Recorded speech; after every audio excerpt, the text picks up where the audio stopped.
And thanks for joining us for another edition of Weekend Winners. We go harness racing at Albion Park on Saturday night. 11 races, and as a result, it's a fairly early start as well, just after 5 o'clock. Couple of key races. Race 4, Hot and Treacherous starts again after his first up effort last week. And then a couple of interesting stand-start races. One for the open class pacers and the trotters as well. So all in all, it's a really good card of racing in front of us this weekend. In this edition of Weekend Winners, I'm going to chat with Nathan Dawson and Shane Graham.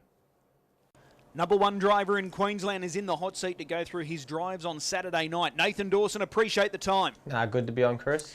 An early scratching from race 1 for you, Storm Tide. So let's go to race 2, Datitude. You're in good form, but I'm tipping this is going to be a little bit of a test. Yeah, it's a bit of a tricky draw, and he's probably not the easiest horses to drive. He can do things wrong into that first corner, so get round safe's the main thing, and then hope for a bit of luck. All right, correct me if I'm wrong. You do have winning form behind this horse, though. I could do. I don't really remember. I drive that many. I'm not really sure. If I was, it's a long time ago. Okay, well, it's a tick. I'm going to say yes. He has been back to the trials, and he's trialled well. So does that give you some sort of confidence here? Yeah, I mean, it's not his ability that's the problem. It's more his manners. So if he can do everything right, and get some luck, he's not out of it. Okay, well, that's race 2, number 4, Datitude. Race 3, Regulus is your drive here. You know this guy really well. He comes into this race as a last start winner, but he's up against Kanye Crusader, who you drove to victory on Tuesday. How does he sort of measure up here, Regulus? Yeah, he's going really well. Even Ben Battle won on him last week, so he's in good form. But it's a bit of a tough ask on Saturday night. How does it play out at the start? Miss Mucho has gate speed drawn 1, who raced against Kanye Crusader, and he's on your outside. So how does it play out going into that first turn? Yeah, we're not really the bravest of horses. Speed's our main thing, so we'll just try and hold a main spot there and, hope for a bit of luck in the finish. The 2 horses I just mentioned, are they the toughest to beat, Miss Mucho and Kanye Crusader? Yeah, I think so. Kanye Crusader's going well, and Miss Mucho wasn't far away from him the other day, so, she's got the good draw and get the good trip again. So. Okay. Well, he's chasing 4 straight, Kanye Crusader. Did he surprise you in any way, shape or form there on Tuesday? I had to do a bit early, but then I was able to back it off to, how I wanted, so.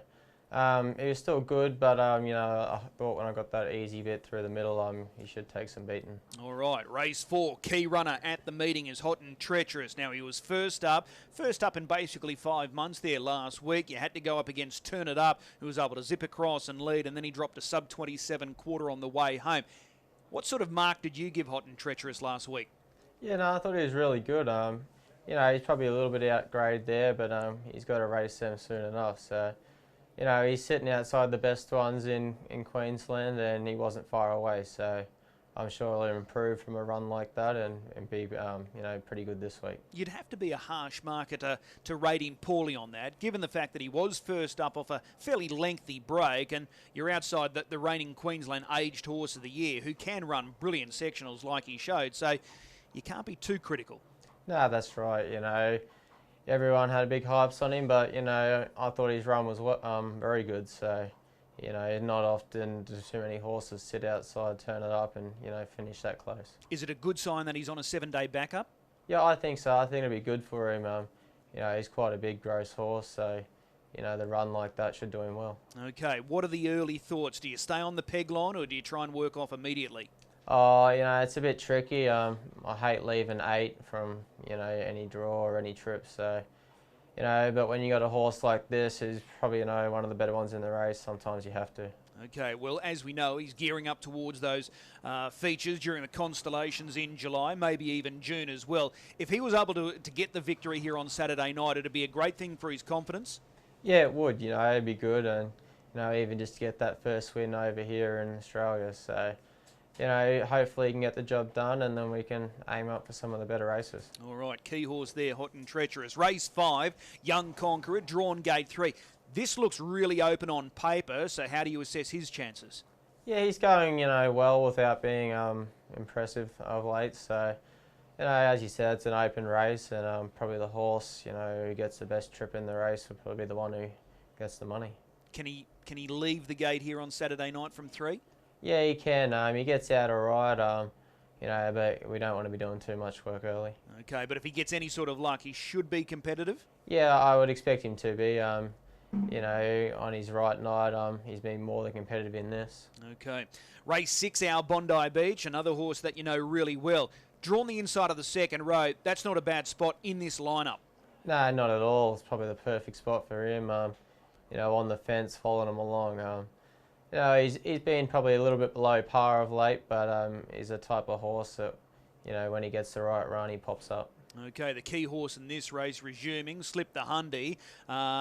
There's every chance there's going to be a good tempo in this race. Yeah, he trialled very well the other day, and it's obviously proven itself. So likes to roll along, so hopefully it's a genuine tempo. All right. Race number 7, this race for the mares. Betty's Lass, aiming for 3 straight. Can she achieve that? Yeah, she's going well. She's probably going a little bit better than I thought the last couple. So, she's stepping up again this week, but, she's in form, and generally when the mares find form, they stick to it for a while. This is harder, though, than what she's been meeting. Yeah, it is. As I said, she's stepping up, but no better form than winning form. Yeah, absolutely. Not many trainers can say they've improved one of Jason Grimson, but Sean and Michelle Grimsey have done that with this mare. Yeah, no, he has. He does a good job with these horses, and I'm sure if you ask him, give himself a bit of a tick. She looks terrific. In all seriousness, though, she's very healthy and she's happy, obviously, at the moment. Yeah, she is. He never turns out a horse that looks bad. He's probably the ones who has the best looking horses, at the track. So, he's always got them ready and, fit and healthy, and that's the most important thing with horses. All right, well, that's Betty's Lass. Your final drive on Saturday night, race 8, number 10, Auntie Bella. Chris Barsby back in town. This mare trialled really well on Monday. Trialled against Black Sedans, beaten a very slender margin. What are you expecting here from the outside of the second row? Yeah, as we know, she's a nice mare, and she's first up, but she had that good trial there on Monday. So, it's a bit of a disappointing draw for her, but she's well up to it. Okay, Scarlet Babe returned to winning form last week. Swedish Starlet drawn the second row with you. Are they the toughest to beat? Yeah, I think probably Scarlet Babe's the toughest one to beat. She's found some good form again, and once she does that, they generally stick to it again. All right, but you're confident that she'll race well, Auntie Bella? What was that? You're confident she'll race well? Yeah, I'm confident she'll race well. Okay, so out of your drives then on Saturday night, there's a few there to look forward to, but which one is the obvious? I'd say Hot and Treacherous, he's a nice horse, and with any luck, he should be in the finish. All right, excellent stuff. Really appreciate the time. We'll see you trackside. Good to be on. Shane Graham slides into the hot seat to go through his book of drives on Saturday night. And he's got some key chances as well. Shane, appreciate the time. No worries, Chris. Race 1, number 2, Go Lightly. He's going well. He's thereabouts. Gate 2, do you have the speed to lead? Yeah, look, he's got good gate speed. Sort of haven't really opened him up for a while, but I think Saturday night we might have to. Okay, the Hummer's drawn in Gate 1, a winner last week. Always difficult when you're side by side, but you're fairly confident that you do have the speed to lead? Yeah, he is pretty quick, this horse, when you sort of light him up from the get-go. So even side by side, it is a little harder, but I think he should be nippy enough. Geez, if he's in front, he'll be hard to catch because his recent efforts have been good. Yeah, that's right. Like he sort of 2 out of his last 3, he's death seated, and I wouldn't think he's a genuine death seater. So if he did find the front end, I'm sure he'd run a very cheeky race. Okay, that's race 1, number 2, Go Lightly. Race 2, Mossdale Mac. Where are we at with Mossdale Mac? Yeah, look, he's probably been very up and down since he's been over here, but I actually think last week he was very, very good for how he had been going, so hopefully we're on the right track, but look, if he probably just needs the right trip and a little bit of luck go his way. Okay, most punters are finding him frustrating. You as the trainer, is he frustrating? Yeah, he is a frustrating horse. He probably should have won a few more by now. He won a couple in a row and I thought we're on the right track, but just with bad barrier draws and not a lot of luck in running, he's sort of gone off his form, but I think the horse is going well. Okay, is he a better leader or chaser? Look, he's led both times he's in front, but I would think he's okay from behind. Okay, and do you think he's better at the mile or the 2100? I don't think it really worries him, you know, on distance. I just think if he just needs a genuine run race when he is from behind. Okay, well that's Mossdale Mac in race 2. Race 3, you've picked up the drive on Gendon Strike. We know this mare well. She's a proven feature race winner at Albion Park. She backs up from a trial on Monday and she performed well. 2 off the second row here. This looks, you know, a good race for her. Yeah, that's right. It's probably a good trail and draw for her. It just depends how close she can get to the action. But, you know, Chris always goes well when he comes up here, so hopefully this is no different. When you look at it, she's clearly the class runner of this field too. Yeah, that's right. You know, she's probably, yeah, it's probably a drop back in grade for her maybe from what she's normally racing. So, yeah, she should go well. Main dangers off the front there. Miss Mucho, Kanye Crusader, they loom as the obvious horses to beat. Yeah, there should be a bit of speed there, like especially over the short trips. So, no doubt they'll both go hard. Okay, well that's Gendon Strike there in race 3. What about race 4? This guy's going okay. This is a pretty hot field, this one, but Lyrical Genius, even last week, he was more than okay. Yeah, that's right. He, you know, he's probably his last 2 or 3 runs, he's gone terrific, but he's had sort of from not the best of draws. Like he needs everything go his way. So I think Saturday night's another tough one, but ability-wise, he's up to him, but he just needs everything his way. Do you just grab up at the start and go back? Oh, look, you've probably got to just see what happens early for the first 50, but yeah, you can always go back after that. Yeah, it's not a genuine free-for-all, but it's a pretty tidy lineup, isn't it? Oh, yeah, it's very hard, you know, but that's a grade he's in, and that's what we've got to race. Okay. Race number 5, Can't Bluff You. He's OD, so he's got to overcome the outside of the second row. How do you think he's going right now? Yeah, look, he's probably, you know, I think he's going as good as ever, but just luck in running's not really going his way. 2 starts ago he was good. Last week he made a bit of an error at the start, but he's the same sort of horse. If he gets a good trip, he's always thereabouts. It's not the strongest quality, is it? No, that's right, you know, but sometimes they're the hardest ones to win. Fair enough. Race 6, I'm Feeling Fiery. He's got gate 2. You've got Slip the Hundy, likely favourite on your immediate outside. Cheetah Lodge drawn barrier 1. Can he lead here? Look, we'll be trying to. He pulls too hard otherwise, so I just sort of let him go for the first bit and work it out after that. Okay, so if you're able to get across Cheetah Lodge and Slip the Hundy comes calling, do you sort of look at handing over, or it just depends on pressure? Oh, look, you know, I'd be probably happy to hand over, but just all depends how hard he's pulling. Like he gets pretty fierce and that, but like Slipper Hundy, he's a very, very nice horse, and you know he's going to win more races than that one on Saturday night. Okay, race number 7. This race for the mares, Red Trick. She's been good since finding her way north, finding her way to your stable.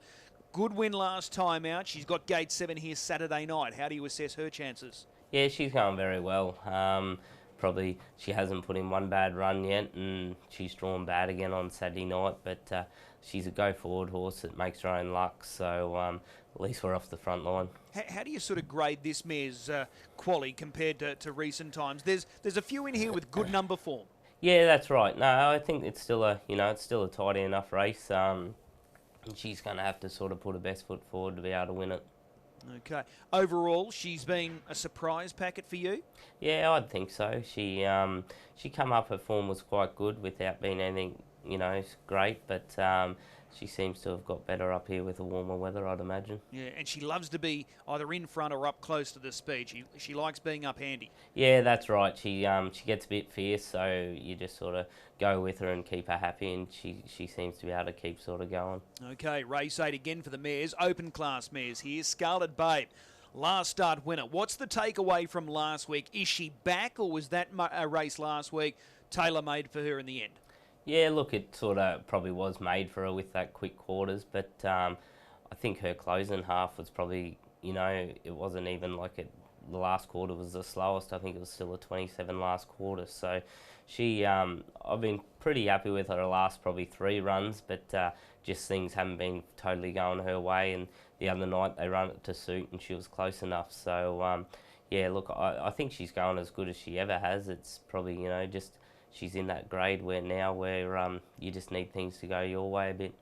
So when she won last week and she let go of that big burst down the back straight and she safely held them over the concluding stages, Was it relief because she's been out of the winner's circle for a long time?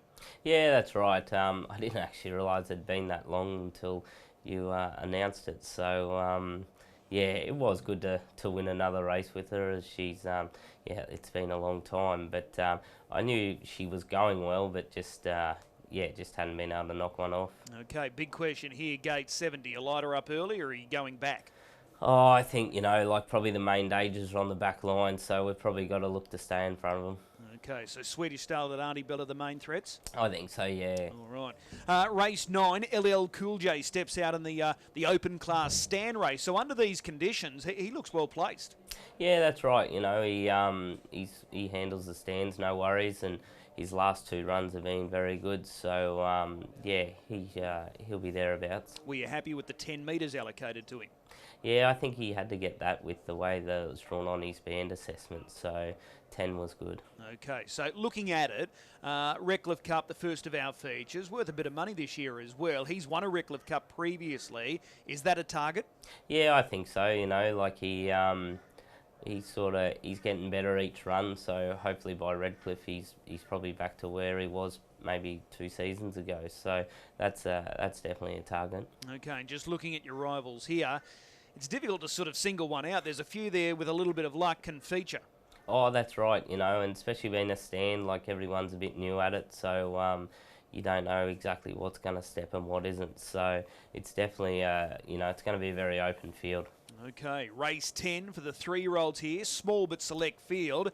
Talk Like Motion, she's been able to go back to back. So, like Scarlet Babe, is she back at her best now? Yeah, I think so. I think she's still got improvement in her. Each run she's got better, and you know, she'll need to do that for where she's headed. So yeah, I think she's still on the way up. Looking at the local Q-bred fillies, Bronski Delight won earlier in the week. We've got Cheerleader, Talk Like Motion. Are they the main 3 up here, or is there something I'm missing? If you're missing it, I'll be missing it. But I think that's about all. I think off the top of my head, yeah. Okay, Jewel Melody still to come back, but at this stage she's sort of aiming towards the Oaks features? Yeah, I think that, I don't know exactly what Dad's sort of planned, but I think with her ability, that's where you've got to be looking at. Okay, so she's drawn out in 6 on Saturday night. Are you just hoping for speed? Oh, that'd be ideal, you know, especially drawn 6, you know. It's quite a good field, even though it's only a small field, it's a good field. So, you know, she's led and won her last 2, but I don't think she is better off her helmets. So, you know, the draw isn't, you know, it's a bit of a concern, but it's not the end of the world. Okay, last race, Jack a Watch in the stand start trot. He's going well, and this looks fairly open. There's a few there that, you know, you can certainly push strong cases for, but he won't be out of it. No, he won't be. He made a bit of an error. He's been getting away terrific, but last week he made a bit of an error, which wasn't sort of a bit uncharacteristic for him. But if he steps away good, he's always thereabouts. He's very consistent sort of trotter. Okay, you've also got Gunning in that race. Can you split them? Oh, probably not. Like Gunning, he was the other day when I missed. He copped a bit of a check in that, but only given him 2 starts and he's gone very good. So yeah, look, he's an RODS, so that's always a concern. But if he steps away, I think he's in with a good shot. Okay, you've got a busy night there on Saturday night. Very busy night. Which one stands out at this early stage? Oh, I don't think there's any real standouts as such, but you know, she's drawn wide. But I think Scarlett sort of, the way she went last week, she'll be one to watch again. We just went through the whole program there. There's yep. a few races for you there on Saturday night. Hey, really appreciate the time. Best of luck, and we'll see you trackside. No worries. Thanks, Chris. As always, a big thanks to both Nathan and Shane, and we wish them all the very best of luck on Saturday night. Looking for a good thing at the program, I'm going to stick with Nathan Dawson. Hot and treacherous. Far from disappointing first up last week, chasing home Turn It Up. This is a quantum drop back in grade for him on Saturday night. I know it's a sticky draw, the inside of the second row, but he's got too much class for this field. So race 4, number 8, Hot and Treacherous, marking him as the best bet, and looking forward to seeing him progress as those big races are just around the corner. 11 races on Saturday night. We'll see you trackside at Albion Park.